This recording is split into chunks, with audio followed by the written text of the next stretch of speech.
Hello folks, this is Artanacha from inspiredtorise.com, and today we have the Infocus M2 here with us for a hands-on and review. And let's just unbox the device already. We have the box here, which is a very small box because the components are easily concealed. We have the USB cable here with us.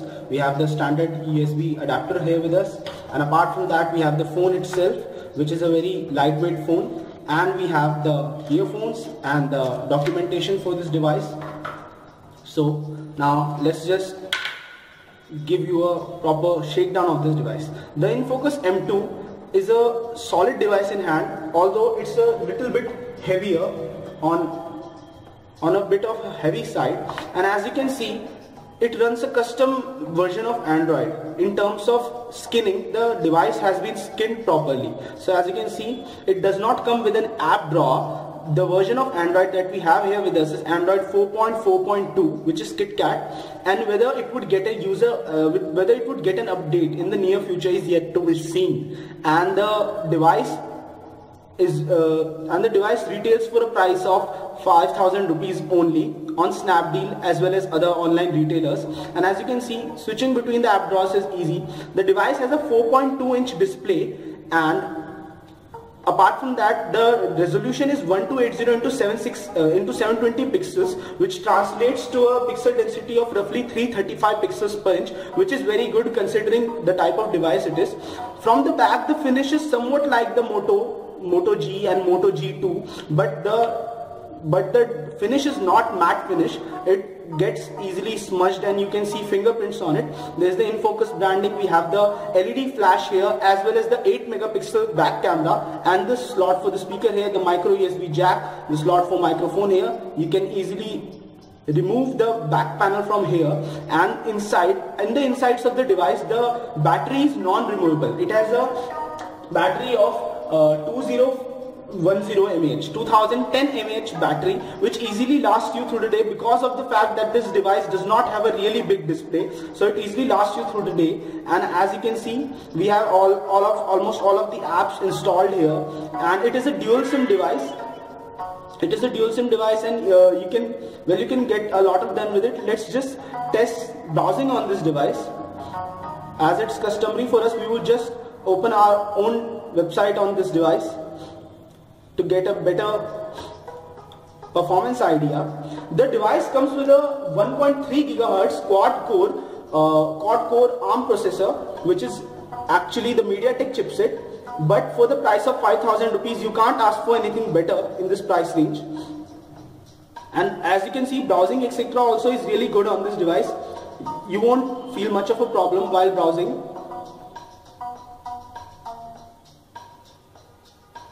All of the lags that we may encounter are because of the slow internet connection that we have, which is loading so many components right now.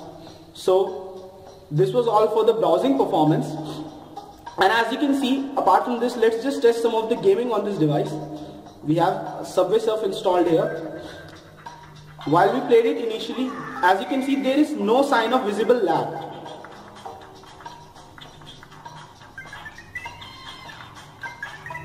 Apart from the occasional random glitches, for a phone which is only 5,000 rupees, the game performs really well.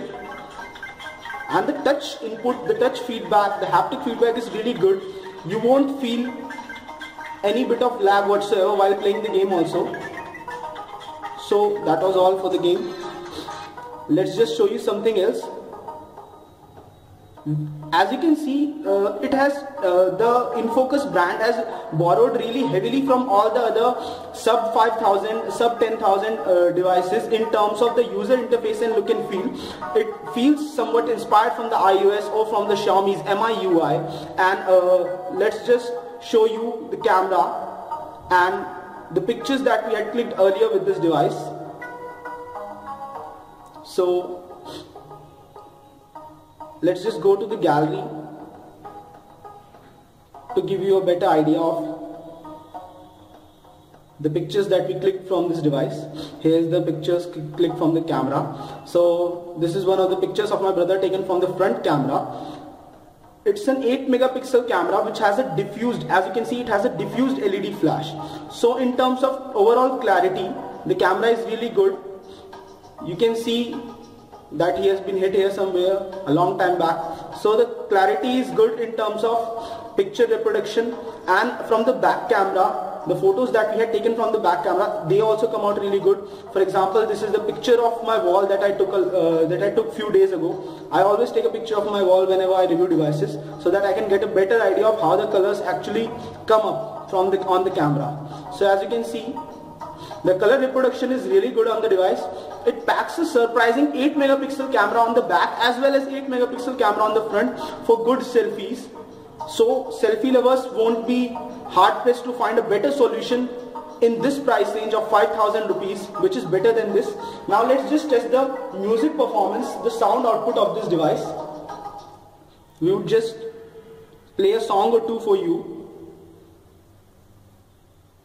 The sound quality of this device is not as good as you would expect on. As you can hear, the voice is a little bit distorted when on high volume, and even when you switch the equalizer off, the voice lacks the depth, the bass. So that is something that is missing on this device in overall terms.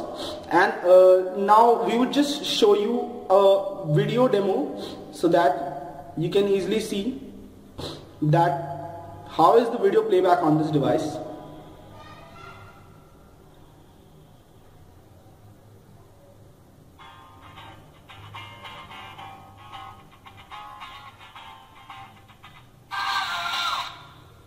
So as you can see, we can easily shift the video player to a small window while doing our other work.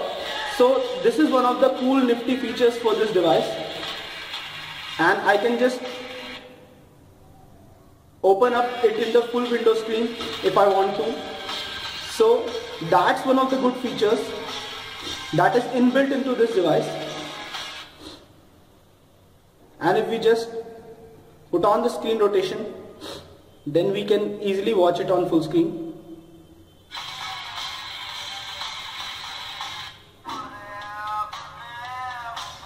So actually it's not much of a problem in terms of overall usability. The device would really feel good in the hand. It is a solid device. You won't be hard pressed to find something better in this price range. This device changes the game for sub 5,000 or sub 6,000 category, and let's just run a test for you so that you might know where this device stands. So we ran the Antutu benchmark earlier and we got a score of around 18,000. So we would just run this test again for you. So we had an initial score of 18,350 and we would just test it again so that we get a better idea of how it is. We would meet you in 15 seconds. So we just skipped through some of the initial stages of the benchmark and we are at 76%, where the graphics, display, etc. is being tested by the Antutu 3D benchmark.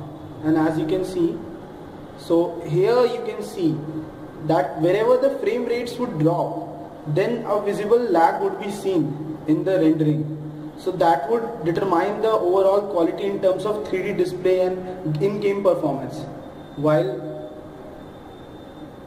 you are browsing through games or while you are doing stuff. So as you can see, till now the frame rates are really less and it's not much of a satisfactory performance. Although the CPU is 1.3 GHz quad core and a MediaTek MT6582 chipset, but still it does lag. The phone has a 8 GB internal storage, out of which 5.5 GB is available to the users, and it is expandable up to 32 gigabytes with the help of a micro SD card. So the score is 18,698 and it stands below the Asus Zenfone 5. As you can see, the score, overall score, even last time we got a similar score. So the score does not really show a sky change. This phone is for people who are just furrowing into the smartphone world, who are just ready to buy their first smartphone but want to play it risk free, who want to buy a smartphone which is below 10,000 rupees but does all that they want to do without a hesitation, and the added fact that the phone has a really good front camera as well as a really good back camera. And if you just keep in mind the fact that you don't need a really good surround sound experience on your phone, and you are happy with the phone which runs all of the almost new games with ease, and which does all of your multitasking things with ease, and you are not into too much heavy gaming, then this phone would be really the ideal choice for you, and it would get you through the day because the battery life is also really good. So it does pack a punch, and the display resolution is 1280x768 on a 4.2-inch form factor. So that makes for a really good display, and as well as viewing angles too. Right now we have reduced the brightness, but when you do it to the maximum or do it to auto, it would be really good. And the diffused light in the front camera, it adds a added value addition when you are taking photographs. So that would be good. Though the camera takes some time while you are clicking pictures in terms of getting the focus right, but still, all in all, it's a really good phone. For the price it retails 5,000 rupees. This is Aitanaj Jha from inspiredtorise.com signing off.